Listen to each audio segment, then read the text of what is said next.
Fala pessoal, tudo bem? Beleza? Eu sou o professor Walter. Esse é o nosso segundo vídeo sobre o princípio multiplicativo. No primeiro eu trouxe para vocês a introdução e alguns exemplos. Neste daqui eu já quero ensinar algumas técnicas e para que você construa o raciocínio e consiga aplicá-lo numa grande quantidade de exercícios, tá bom? Ó, se você perdeu o vídeo anterior, está na descrição aí abaixo. E não se esqueça que lá no final você vai estar com pressa. Já dá um curtir e se inscreva no meu canal que toda semana terá um vídeo novo, ok? Vamos lá, hein?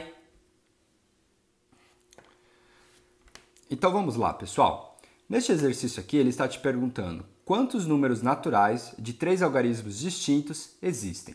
Antes de a gente resolver ele, vamos falar de uma palavrinha que aparece bastante nos exercícios de análise combinatória, que é essa daqui que eu já destaquei, que é a distintos. Distintos a gente também interpreta como sendo diferente. Então, neste caso aqui, ele quer um número com 3 algarismos, onde esses algarismos necessariamente têm que ser um diferente do outro. Quando a gente fala de construção de número, a gente tem que lembrar do nosso sistema de numeração decimal, que ele é formado por 10 algarismos. Quais são eles? 0, 1, 2, 3, 4, 5, 6, 7, 8 e 9, tá bom? Então é isso que a gente tem de informação sobre o nosso exercício. Beleza, agora vamos atacar o exercício.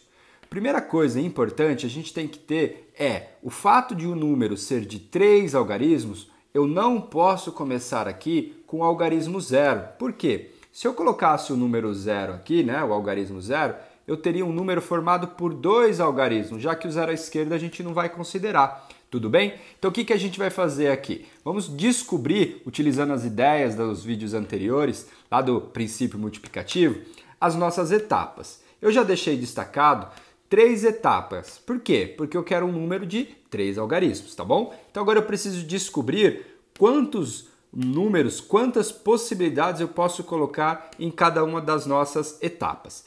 Ó, aqui como eu disse para vocês, a gente tem uma casa que tem que tomar cuidado, que é a primeira, porque não pode começar com o algarismo 0. Então a dica que eu já dou para vocês é o seguinte: quando você tiver uma etapa, vamos dizer assim, mais importante que outra, sempre comece pelaquela mais importante. Uma vez que seria até plausível você querer começar por qualquer uma das etapas, por exemplo, começar com a última. Porém, você vai chegar num impasse, tá bom? Depois a gente fala mais sobre isso daqui.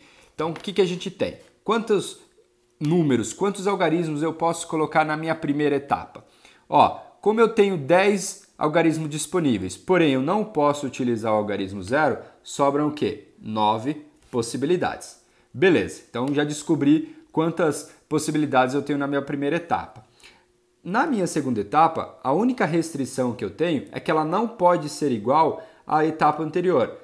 Então, como eu utilizei 9 algarismos e não posso repetir, teoricamente a gente teria o quê? 8 possibilidades. Porém, entretanto, contudo, o 0 pode voltar aqui. Então não tem 8 possibilidades, e sim 9 possibilidades novamente, ok? Aí a gente vai para a terceira e última etapa. Essa etapa aqui, ela não tem nenhuma restrição também, a não ser o quê? Ser diferente das anteriores. Então, como de início eu tinha 10 possibilidades, porém eu já utilizei 2, sobram quanto? 8 possibilidades. Perfeito. O que eu faço agora? Utilizo o princípio multiplicativo, que ele nos diz que eu posso simplesmente multiplicar 9 vezes 9 vezes 8, que isso daqui é igual a 648. O que esse número 648 representa? É a quantidade de número de 3 algarismos, onde todos os algarismos são um diferente dos outros. Então aqui está, por exemplo, o número 567, 134, então todos os números onde os 3 algarismos são diferentes um dos outros, tá ok? Então esse exercício aqui é um exercício simples, porém ele já vem a ideia de a gente começar por uma casinha que a gente chama de problemática, que é aquela que tem mais importância que as outras, que no caso aqui pra gente foi a primeira, uma vez que eu não posso utilizar o algarismo 0. Olha só aqui, um rascunho bem pequenininho para a gente entender o porquê eu tenho que começar com a casinha problemática. Digamos que você queira começar pela última casinha, tá certo? Então eu vou começar por essa. Como essa casa não tem restrição nenhuma, teoricamente eu teria 10 possibilidades. Então vamos colocar aqui, 10 possibilidades. Vamos, por exemplo, para essa casa aqui. Nessa aqui, como eu não posso repetir a etapa anterior, eu teria o quê? 9 possibilidades. Aí eu vou preencher a minha última etapa. Essa etapa aqui é a etapa onde eu não posso utilizar o algarismo zero. Então, o que eu posso fazer aqui? Qual seria a resposta? 8.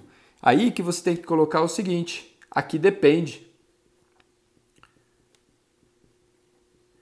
Por que depende? Se você não utilizou o zero nessas duas anteriores aqui, se você não utilizou, então você não tem 8 possibilidades, e sim 7. Se você utilizou o zero em uma dessas duas aqui, então você teria 8 possibilidades. Então, em análise combinatória, quando aparecem exercícios onde você depende de casos, depende de escolhas, fuja dele. Então, não é interessante você trabalhar com esse tipo de exercício, com esse tipo de estratégia. Então, comece com as casinhas que a gente diz que são as problemáticas. Essa daqui não pode o quê? O algarismo zero. Não pode o algarismo zero, tá bom? Então é isso, essa foi a minha casinha problemática. Beleza? Valeu, gente, um abraço para vocês.